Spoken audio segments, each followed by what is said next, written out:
салом тамошобинони гиромӣ, хулосаи хабарҳои муҳими 26 феврали тоҷикистонро аз пойгоҳи хабарии бомдод бароятон пешкаш мекунем. шурӯъ мекунем аз як нигоҳи кӯтоҳ ба сархати хабари муҳими рӯз дар ин барнома. киев аз ҳалокати 198 нафар аз сӯи Украина ва 2800 тан аз нирӯҳои Русия хабар дод. баъди 2 рӯзи ҷанг Русия ва Украина ба оғози музокирот розӣ шуданд.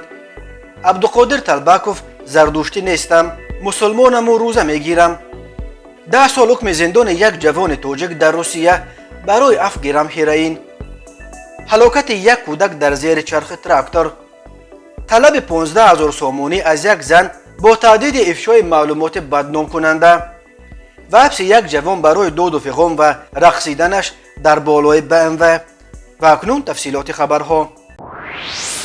вазири тандурустии Украина Виктор Ляшко рӯзи 26 феврал дар фейсбук хабар дод ки аз оғози ҳамлаи ҳарбии Русия аз ҷониби Украина 198 нафар аз ҷумла 3 кӯдак ба ҳалокат расиданд.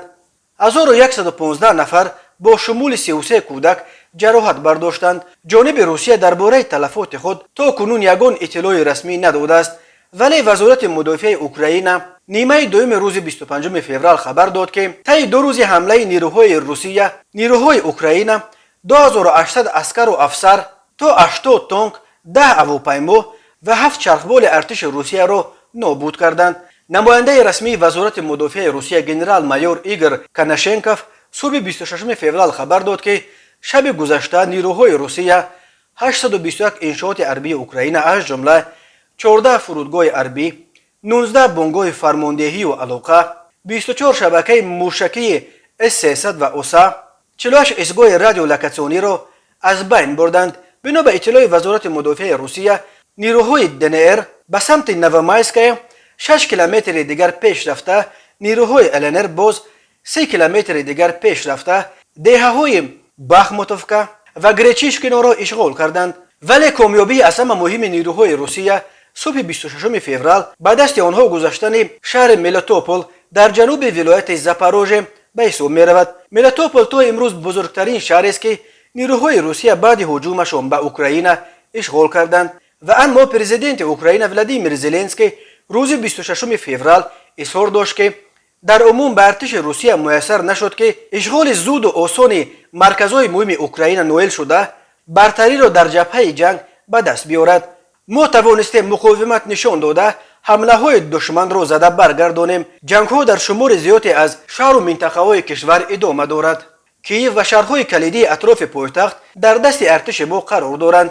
ишғолгарон мехостанд пойтахти моро ба даст оварда дар ин ҷо ба мисли Донецк лухтакои худро ба курсии қудрат бишинонанд, вале мо нақшаи онҳоро барбод додем. онҳо ҳатто ба бартарии андаке бар болои мо даст наёфтанд, изҳор дошт Зеленский. шаҳрдори Киев собиқ қаҳрамони бокси ҷавон Виталий Кличко дар як паёми видеои гуфт ҳарчанд шаб дар пойтахт ба сахтӣ пушти сар шуд, вале нирӯҳои Русия вориди шаҳр шудан натавонистанд.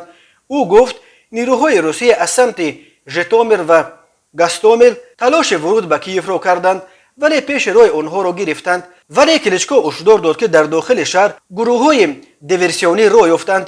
ба гуфтаи шаҳрдории Киев то соати 6 субҳи 26 феврал дар натиҷаи тирпарониҳои байни ҳомиёни Киев ва диверсантҳои рус 35 нафар аз ҷумла 2 кӯдак захмӣ шуданд. Кличко гуфт дар шаҳр постгоҳҳо ташкил карда мешаванд. ӯ ҳамчунин хабар дод ки нақлиёти ҷамъиятӣ дар шаҳр кор мекунад, вале ба истиснои хати сурхи метро ки онро ба паноҳгоҳ табдил доданд. нирӯҳои Русия субҳи барвақти 24 феврал аз самти Донбасс, Беларус, Қирим ва Баҳри Сиёҳ ба қаламрави Украина ҳамла карданд. субҳи 26 феврал хабар расид ки президентҳои Русия ва Украина Владимир Путин ва Владимир Зеленский баъди 2 рӯзи ҷангҳои пурқурбонӣ барои музокирот розӣ шуданд. шоми 25 феврал вазорати корҳои хориҷии Русия хабар дода буд ки гӯё Киев пешниҳоди Путин барои дар Минск доир кардани музокиротро рад кардааст ва Зеленский ба ҷои Минск Варшаваро ҳамчун макони гуфтугӯ пешниҳод кардааст. вале Сергей Никифоров сухангӯи президенти Украина дар фейсбук гуфт ҷониби Украина барои музокирот омода аст ва дар ҳоли ҳозир тарафҳо масъалаи макон ва замони музокиротро машварат карда истоданд.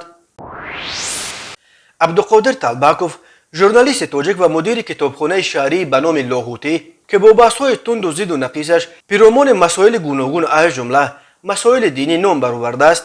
در یک مصاحبه اختصاصی با کانال زیرا میدیا درباره شخصیت‌های مذهبی چون مخدوم اسماعیل، حاجی میرزا، برادران تورجانزاده‌ها اظهار نظر کرد. گفت مسلمان است، روزه میگیرد و پیش نماز میخواند ولی حالا نمیخواند. او همچنین ادعا کرد که اکثر شاعران کلاسیکی که درباره می غزل و قصیده نوشتند خودشان نیز می می نوشیدند. در پاسخ به این سوال ژورنالیست دلیر امامعلی که پرسید نظر شما چیست به این فکر که میگویند می گفته خیام خدا را در نظر داشت و میخانه تشبیه مسجد است، عبدالقادر عبدالقهار گفت من به این نظرم که در طول این 10 عصر از بابای رودکی تا شاهین و طغرل 99 از 9 فایزش می نوشیدند. منظور حافظ در اکثر ابیاتش درباره شراب واقعی است. عبدالقادر طلبکوف در صحبتش از مخدوم اسماعیل پیر محمدزاده تفسیر کرد و یادآور شد که در دوره مدیر رادیوی تاجیکستان بودنش با صدای مخدوم اسماعیل مثنوی معنوی و آثار رودکی را برای خزینه طلایی رادیو ثبت کرد. اما حاجی میرزا در سطح مخدوم اسماعیل نیست. دانشمند است ولی زمینه معرفتیش ضعیفتر است. کتاب‌های ادبی تاریخی و از آثار نیوکان کمتر خوانده است، گفت طلبکوف. او همین طور از بین تورجانزاده‌ها حاجی اکبر تورجانزاده را بهترین و دانشمندترین نام برد و گفت در برابر سواد دینی زیرکی سیاسی او را هم اعتراف میکند. وقتی که یک چشمه که او تمام تاجیکستان را سوزانید ولی سرش به باد نرفت، کشته نشد، باز برگشت، در دولت کار کرد و موقعش باز در جامعه استوار کرد، این نشانه چیست؟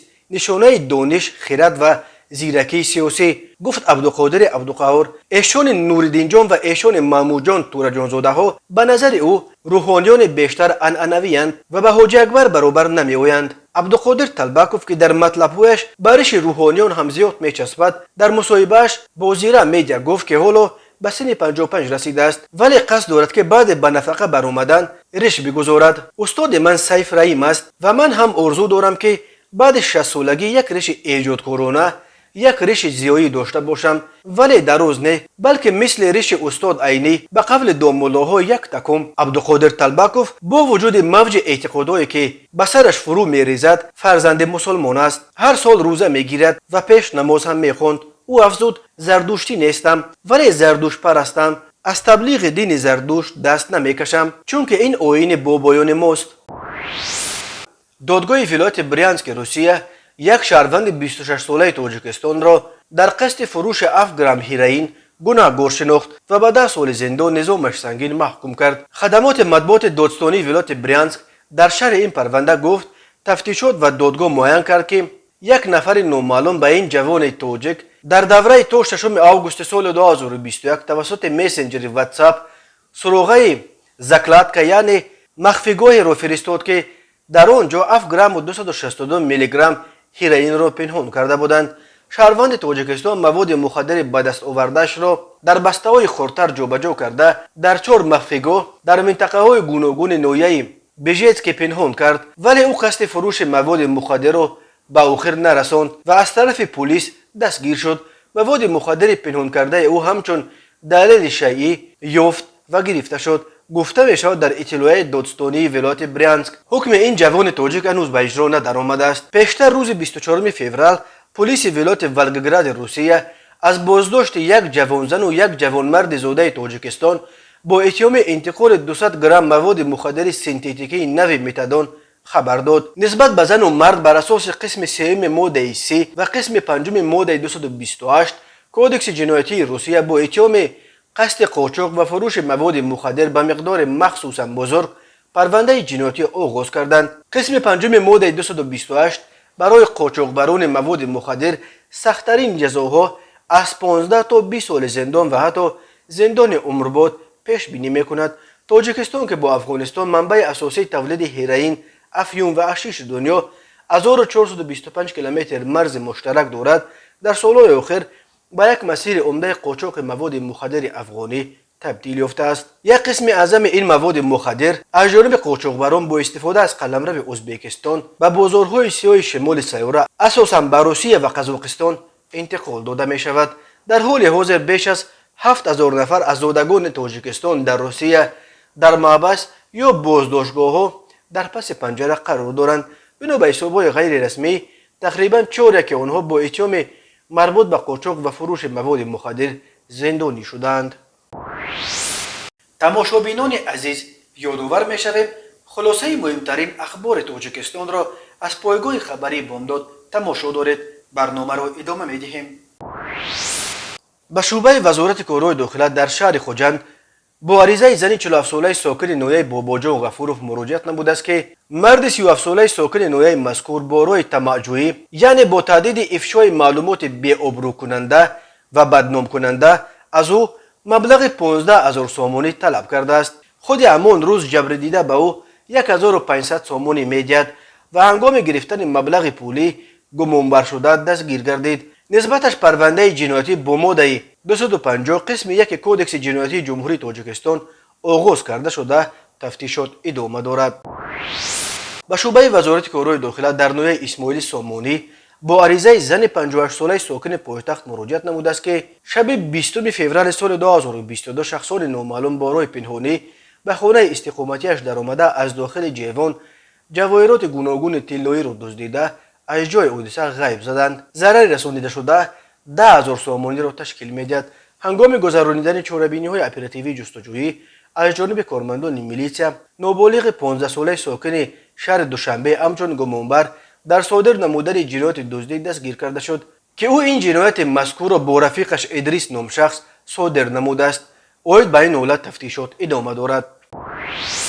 مرکز مطبوعات وزارت کارهای داخله تاجیکستان خبر داد که 25 فوریه سال 2022 تخمینا ساعت 15:30 راننده تراکتور تمغه امتزه 2857 ستموف نادرخان سفرویچ سال تولدش 1978 ساکن پایتخت هنگام حرکت از سمت زیرکوچه پامیر به سمت کوچه پامیر نویه شامنصور شهر دوشنبه از عهده اداره واسطه نقلیات نبرآمده پیادهگرد خرسال حلیموف مصطفی جمشیدویچ سال تولدش 2020 ساکن کوچه مذکور را پخش نموده است. متاسفانه در نتیجه خرسال حلیموف جراحت وزنی جسمانی برداشته در جای حادثه به هلاکت رسیده است. تحقیق حادثه مذکور ادامه دارد. میلیسیا دوشنبه اخیراً خبر داد که در طول سال 2021 در کوچه راههای پایتخت کشور در 242 صدمه نقلیاتی 33 نفر هلاک گردیده 254 نفر دیگر جراحت گوناگون برداشتند. بنا به آمار رسمی وزارت کارهای داخلی تاجیکستان سال 2021 بر اثر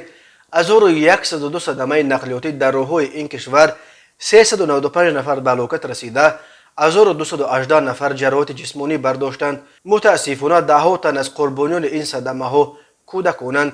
سرعت بلند حرکت و رعایت نکردن قاعده های حرکت در راه همچنین راهها و ماشین های فرسوده از علتهای عمده صدمه ها از جمله صدمه های مرگاور در راه های تاجیکستان نام برده می شوند. وقتهای آخر استفاده تلفن های موبیلی و دیگر وسایل الکترونی هنگام راندن ماشین به یک عامل دیگری صدمه زا تبدیل یافته است. مرکز مطبوعات ریاست وزارت کارهای داخلی دوشنبه روز 26 فوریه خبر داد که یک ساکن جوان دیهه چاربوغ نویه ورزاب برای دغلانه ویران نمودن ترتیبات جمعیتی و داد و فغان کردنش در بالای ماشین BMW به 5 شبانه روز حبس مأموری محکوم کردند. بنا به این منبع از جانب کارمندان میلیسیا پایتخت شهروند سلیمانوف شمشاد بختیارویچ سال تولدش 1993 استقامت کننده نویه ورزاب دیهه چاربوغ برای ویران نمودن ترتیبات جمعیتی دستگیر کرده شد. نامبرده صحنه 24 فوریه سال جاری تخمینا ساعت 18:00 هنگام در خیابان رودکی قرار داشتنش و بالای автомашین تمغه BMW رقم قید دولتیش 1001 O501 برآمده با آواز بلند داد و فغان نموده ترتیبات جمعیتی و آسودگی اطرافیان را خللدار ساخته است. همزمان این عمل خود را نمایشگرانه به نوار گرفته در شبکه‌های اجتماعی پهن نموده است که باعث واکنش‌های منفی استفاده برندگان شبکه‌های اینترنتی گردیده است. گفته می شود در اطلاع میلیسیا پایتخت اما پیرومان سبب در بالای ماشینش رقصیدن این جوان و خود ما چیزی نمیگویند. تنها گفته می شود که وابسته به حالت مذکور نسبت سلیمانوف شمشاد طبق طلبات ماده 460 کودکس حقوق ویرانکنی مأموری جمهوری تاجیکستان پروتکل مأموری ترتیب داده شده در اساس قرار سود نسبت نامبرده حبس مأموری به مهلت 5 شبانه روز تعیین کرده شد. تماشابینان عزیز و گرامی، این بود مرور به خلاصه چند خبر مهم امروز تاجیکستان، خبر و گزارش‌های بیشتر از تاجیکستان و درباره تاجیکستان و اطراف آن را در سامانه پایگاه خبری بامداد در این نشانه پیگیری نمایید: www.bamdad.com. خوش باشید.